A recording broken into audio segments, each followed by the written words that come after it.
15 du mois, on a découvert et on attend le salaire qui arrive le 5 du mois. Sur les courses, les caddies, ils ont pris entre 50 et 100 euros à chaque fois qu'on va faire les courses. On travaille, on a un métier, on a des valeurs et on n'arrive pas à en vivre.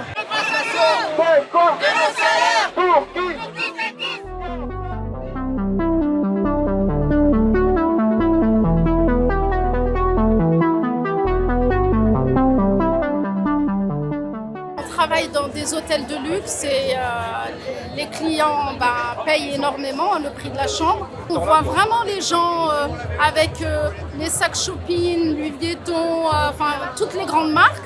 On nettoie, on fait ce qu'on peut. Quand on sort de l'hôtel, on réalise qu'on a une autre vie. Après, c'est leur vie. On n'est pas là pour se comparer avec eux.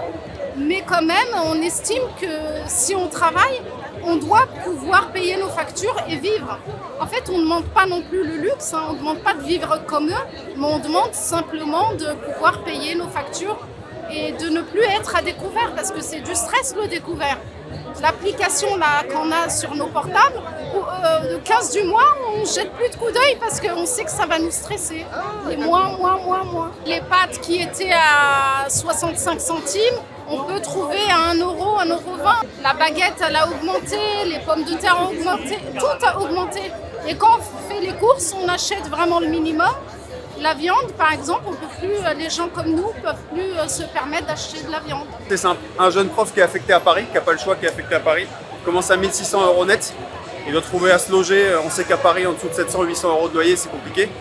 Derrière, en fait, un prof qui a fait 5 ans d'études, qui a fait un concours sélectif, il se retrouve travailleur pauvre. Et je pense que ce n'est pas des super conditions pour former la jeunesse de demain, quoi.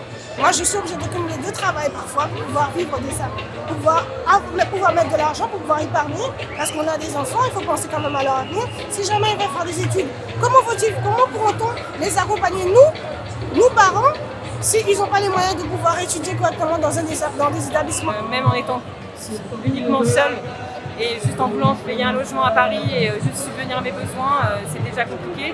Donc on peut imaginer pour toutes les personnes qui vivent en famille, qui doivent subvenir à tous ces besoins-là, c'est encore plus compliqué pour eux à la fin du mois, quoi. Même pas à la fin du mois, même au 15 du mois, c'est déjà trop compliqué de pouvoir aller faire ses courses tout simplement, ou faire son plein d'essence, pouvoir circuler correctement. Et c'est pas les salariés qui nous coûtent cher, ce sont les patrons et les actionnaires.